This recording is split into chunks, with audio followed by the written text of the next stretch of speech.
Storytimers, it's your favorite Storytimer, Annie. And we're going to be doing something that I haven't done before. Isn't that so cool? Yeah. I'll get you in the video in a bit, E. Just gotta do this introduction. So what is your Hogwarts house? I'll reveal mine at the end of the video, but you can let me know in the comment section down below. Now, let's begin this amazing video session. Hi Storytimers, it's your favorite Storytimer, Annie, and her best pal, E.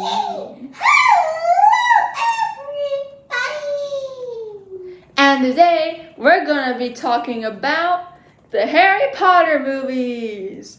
Yay! I love Harry Potter. You know them and you love them. They're those really cool movies starring Daniel Radcliffe and Watson and Rupert Grint, the three trio of Harry Potter, Hermione Granger, and Ronald Weasley. And there are so many other cool actors in the movie series too, like Alan Rickman, who plays Professor Snape. And I was thinking, what if I talked about every single movie, the year they were created, and a movie that was also came out the same year?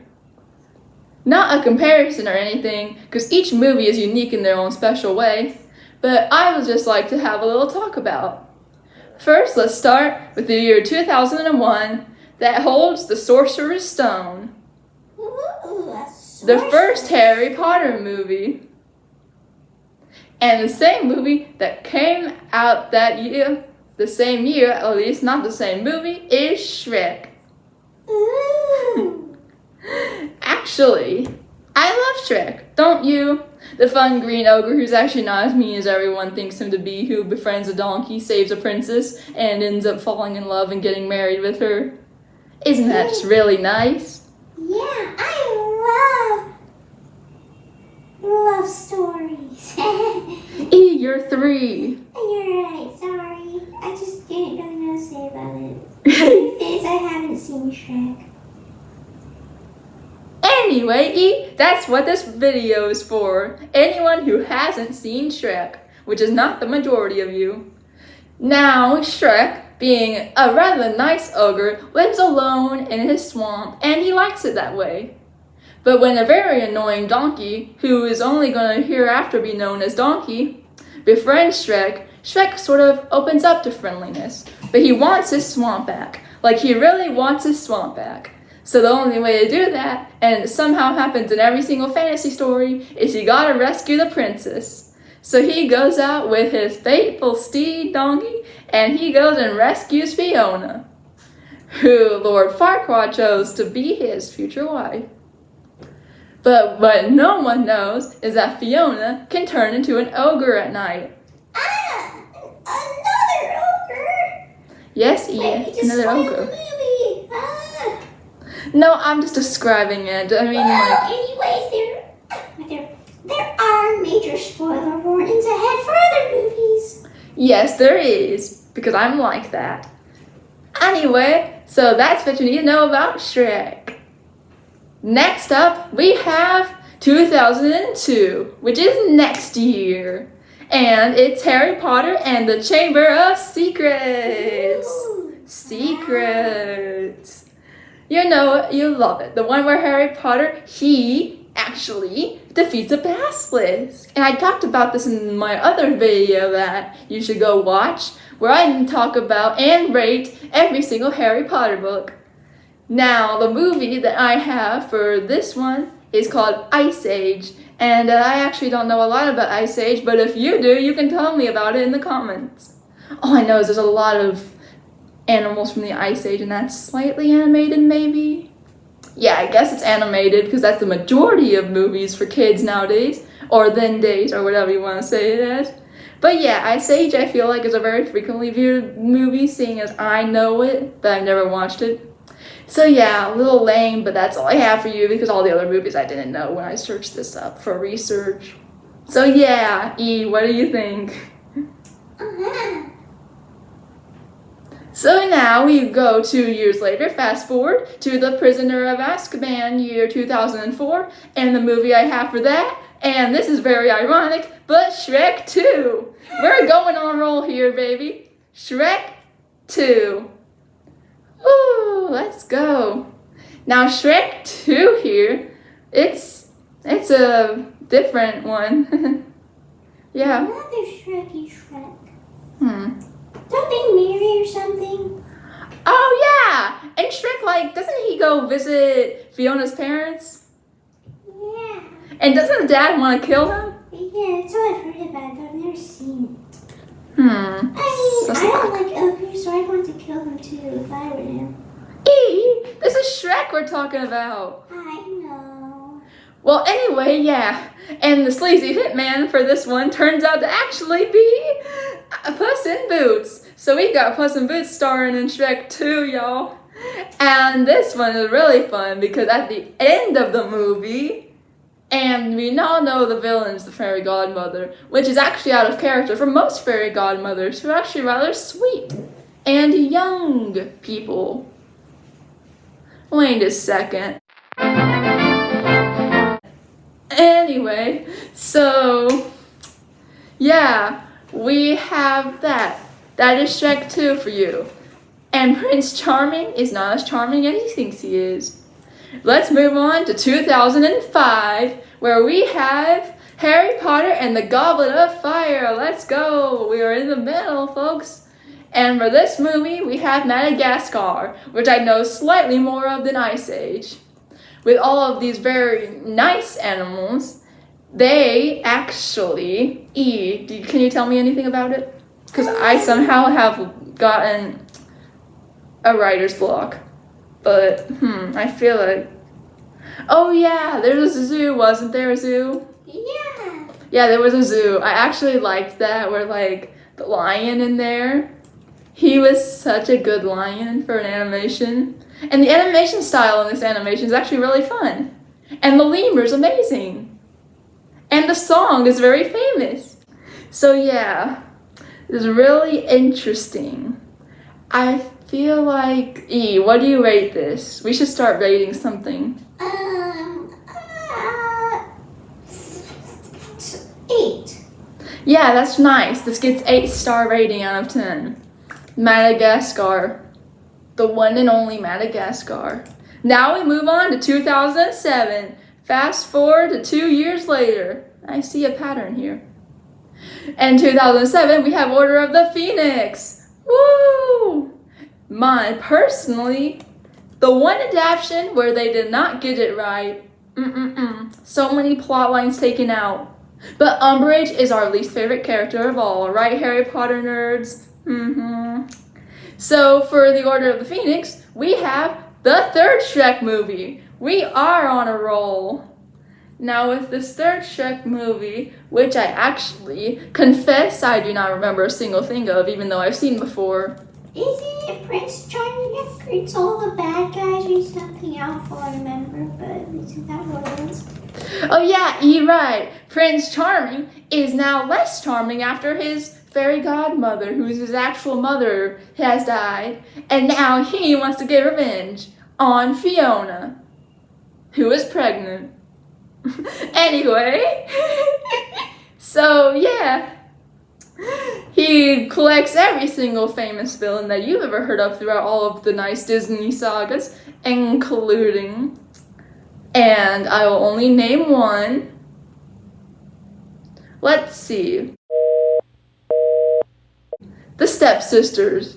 Yeah, he recruits both stepsisters, a lot of very weird talking trees, and the villain of Peter Pan, Captain Hook. Arr.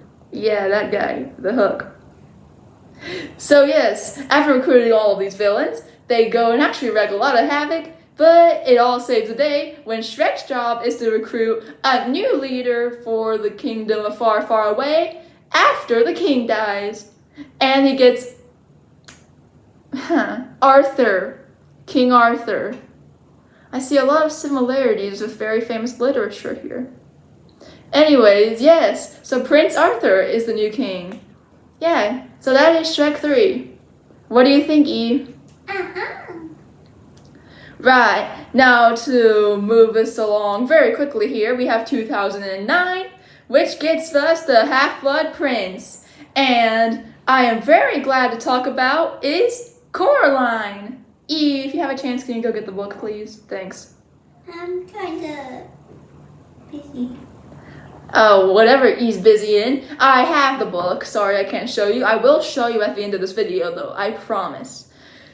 Coraline, a singularly only child living in England. Her parents are very neglectful. They do not talk a lot about her, nor do they actually hang out with her. This is the book I'm talking about. The movie actually sets her in America, but we're talking about the book because the book's much better, like always. And anyway, Coraline, she actually goes through a door, very tall door, and gets to the other world with the other mother and other father. And her food there is much better than the food in her original world. Her other parents are much nicer than her original parents, and she likes it there. But once her parents are captured by the other mother, she has to help get them back with a nice, fun cat that she meets in the other world, who turns out to be the same as the cat from the original world, because he says he is not the other cat. So we have her, we have Cat, because Cat does not want a name. So Cat. Her and Cat, they save the day, get Coraline's parents back, and don't call her Caroline because she doesn't like it. So that is a sort of summary of Coraline. What do you think, E? Sounds pretty cool. Right. Now, for 2010, we have Deathly Hallows Part 1, and the same year, Alice in Wonderland came out. You all know Alice. She meets Mad Hatter, Cheshire Cat, March Hare, and she goes through all these wacky adventures in Wonderland with chess pieces and other things. I will describe the movie because the book is more complicated. But yes, there is a chess piece because the soldiers for Alice in Wonderland movie are literal chess pieces for the White Queen. The Red Queen gets playing cards. So the soldiers are rather old games people played in the not so modern time era. Well, yeah, cards and chess pieces. Very imaginative. And Johnny Depp played the Mad Hatter. Woo! So yeah, that's Alice in Wonderland. What do you think, E? It sounds cool too. Now, last but not least, 2011, the year I was born, has the 8th movie, which is Deathly Hallows Part 2. And the same year, we have actually a movie that I've never seen before called Sharpay's Fabulous Adventure. If you have heard of that movie, and I think it's connected to High School Musical, which I have heard of before. But if you know of Sharpay's Fabulous Adventure, then why not tell me in the comments where you can talk about anything with anyone on Anytime Storytime channel. And that is my review of a lot of years worth of Harry Potter movies. Thanks for watching, and tune in next time for more awesome adventures with Anytime Storytime and her sweet pal E. Adios, amigos. Wait, don't go away. We can't end this yet because I have something to say. Ta-da! This is the Coraline book I told you guys about by Neil Gaiman with illustrations by, it looks like it says David McKean. Yeah, Dave McKean. So here we have just singularly Coraline with a candle, but if you move it around, and I know it's bad on the, yeah, see, hands with knitting needles and string, because they're trying to sew button eyes on Coraline, which is something you'll find in the wonderful pages. Just twirl that around if you have it at home. Make sure the light hits the cover. See, it shows really good here. And there's Coraline. And here's what it says on the review. So this is my Coraline book. Now, what is the back of the book? This is the back of the book. Pause it in your free time and you can read. So yeah. Now what is my Hogwarts house? Drum roll please. It's Ravenclaw! Woo! My blue shirt. I am Ravenclaw. Because out of all the tests that I took, and each test gives more than one house answer actually, the majority of the answers said that I was a Ravenclaw. Wit beyond measure is man's greatest treasure. And Luna Lovegood can tell you that. So yeah. Me. Now, what is my favorite Ravenclaw character? It's Luna Lovegood, of course. Now, Cho Chang is great and all, but she is 1 year older than Harry, and they go on dates together. So, yeah, Luna Lovegood is much better. She's quirky, she's fun, she tells the truth even though no one actually needs it, and it's sometimes uncomfortable, but overall, she is an amazing friend who will tell you a lot about Waxburst and the Great Crumplehorn Snorkack. Which actually, by the way, does exist. They're just really hard to find. So yes, now this is officially the end, and tune in next time for more awesome adventures with Anytime Storytime and E. See you next time.